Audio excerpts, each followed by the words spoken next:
Students, आपको पता है कि कंपनी को मैनेजमेंट करने के लिए, कंपनी को ऑपरेट करने के लिए, कंपनी के मैटर्स को सारे को मैनेज करने के लिए बोर्ड ऑफ डायरेक्टर्स होता है और डायरेक्टर्स कंपनी को चलाते हैं। कंपनी की सारी की policy planning, implementation, strategic planning, सब तरह का कार्य डायरेक्टर्स करते हैं और डायरेक्टर्स कंपनी की एक तरह से कंपनी के आँख कान नाक सब हैं, वो सब कुछ कंपनी की ओर से काम करने के लिए ऑथराइज होते हैं और उनको कंपनी के हित के लिए कार्य करना होता है। अब महत्वपूर्ण बात यह है कि डायरेक्टर्स की ड्यूटीज़ और राइट्स क्या हैं।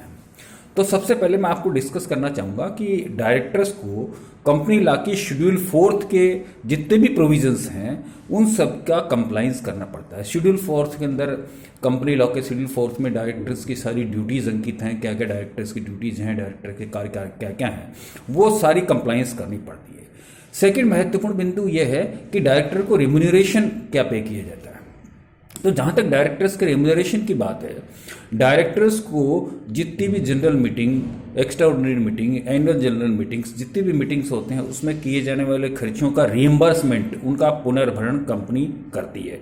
और लेकिन महत्वपूर्ण बात यह है कि अगर कोई इंडिपेंडेंट डायरेक्टर होगा, स्वतंत्र संचालक होगा, उसको स्टॉक ऑप्शन नहीं दिया जाएगा। तो उनके खर्चों का सारा रिम्बर्समेंट कंपनी करती है और इसके अलावा एनुअल जनरल मीटिंग के अंतर्गत भी डायरेक्टर्स का रेम्यूनरेशन तय किया जा सकता है। इसके बाद में थर्ड महत्वपूर्ण बात है कि डायरेक्टर्स का क्या, उनका टर्म ऑफ ऑफिस और अपॉइंटमेंट और रीअपॉइंटमेंट कितने टाइम के होता है। तो आपको ये मैं बताना उचित समझता हूँ कि किसी भी इंडिपेंडेंट डायरेक्टर जो होता है उसका कार्यकाल मैक्सिमम 5 साल का होता है।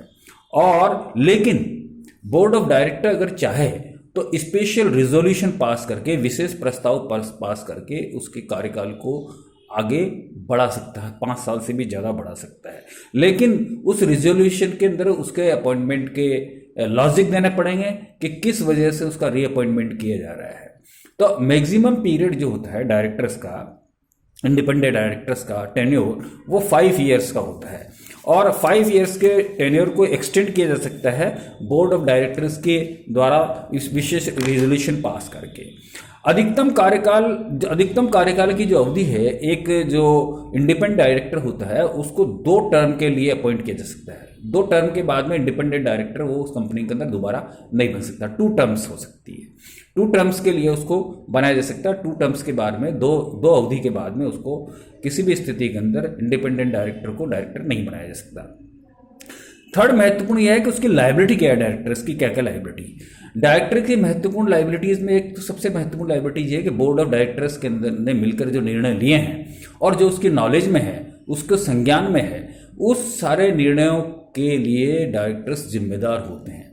अगर उसमें कोई त्रुटि होती है, अगर उसमें कोई गलती होती है, उसके परिणाम गलत आते हैं, तो ऐसी स्थिति के अंदर डायरेक्टर्स को उत्तरदायी ठहराया जा सकता है। या डायरेक्टर्स की सहमति से कोई कार्य किया गया है और उससे कंपनी के इंटरेस्ट पे विपरीत प्रभाव पड़ा है, तो उसके लिए डायरेक्टर्स जिम्मेदार होते हैं। यहाँ डायरेक्टर्स की ड्यूटी है, ये कर्तव्य है कि वो पूरी डिलिजेंटली, पूरी ऑनेस्टली, पूरी ईमानदारी से कंपनी के कार्यों का निष्पादन करें। उसमें किसी तरह की भेदभाव या व्यक्तिगत ही पर्सनल इंटरेस्ट नहीं देखें। उनको कंपनी के एक तरह से ट्रस्टी होते हैं वो, और ट्रस्टी की ये ड्यूटी है कि वह पूरी ऑनेस्टी और डिलीजेंसी से काम करें और उसमें कंपनी के इंटरेस्ट को सर्वोपरि रखें और कंपनी के इंटरेस्ट को सर्वोपरि रख के सारे कार्यों का निर्णय लें। जहाँ तक रोटेशन की बात है, रोटेशन जो है वो सेक्शन 152 का जो रोटेशन से रिटायरमेंट का जो नियम है वो स्वतंत्र संचालकों पर लागू नहीं होता, इंडिपेंडेंट डायरेक्टर्स पर लागू नहीं होता है। स्वतंत्र संचालक को रोटेशन से रिटायर होना आवश्यक नहीं है। Independent directors are not entitled to retire by rotation. This rules doesn't apply in the case of the independent directors. तो उनको रोटेशन से रिटायर होने की आवश्यकता नहीं होती है। अगर मान लीजिए किसी कंपनी के अंदर किसी डायरेक्टर्स के इमरजेंसी में या किसी स्थिति के अंदर कोई स्थान रिक्त हो जाता है, वैकेंट क्रिएट हो जाता है, उसकी डेथ हो जाती है या एक्सीडेंट हो जाता है या किसी और रीजन से, वो मेडिकल रीजन से अचानक कोई वैकेंसी क्रिएट हो जाती है, तो बोर्ड ऑफ डायरेक्टर्स की ड्यूटी है कि अगली जब भी मीटिंग होगी बोर्ड ऑफ डायरेक्टर की, उस मीटिंग के अंदर उस डायरेक्टर के स्थान को भरने के लिए कार्यवाही करें। यानी उस डायरेक्टर को भरने के लिए, उस डायरेक्टर की वैकेंसी को भरने के लिए आवश्यक रिजोल्यूशन पास करें और डायरेक्टर्स के अपॉइंटमेंट की कार्यवाही सुनिश्चित करें।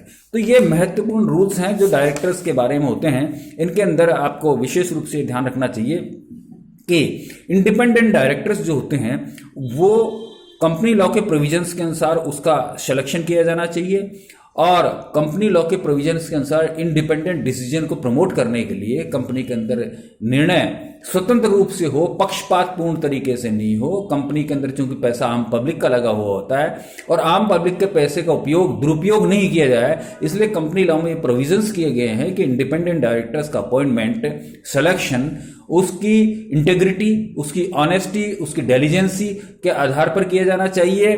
और इसके लिए सेंट्रल गवर्नमेंट में एक डाटा बैंक भी बना रखा है। उस डाटा बैंक में अलग अलग इंटेग्रिटी, अलग अलग क्वालिफिकेशन वाले व्यक्तियों का एक लिस्ट है। उसमें से कई अच्छी कंपनियां जो अच्छे कॉर्पोरेट गवर्नेंस में विश्वास करती हैं, वो कंपनियां उसमें से डायरेक्टर्स पिकअप करती हैं और उनको अपॉइंट करती हैं, क्योंकि वो डायरेक्टर्स को कंपनी के अंदर किसी व्यक्तियों से कोई अफिलिएशन नहीं होता है। उनके किसी होल्डिंग कंपनी या सब्सिडियरी कंपनी में किसी तरह की उनका कोई रिश्तेदार या व्यक्ति नहीं होता है, इसलिए उनका कोई इस तरह का लगाव नहीं होता है कि वो किसी तरह का पक्षपात करेंगे।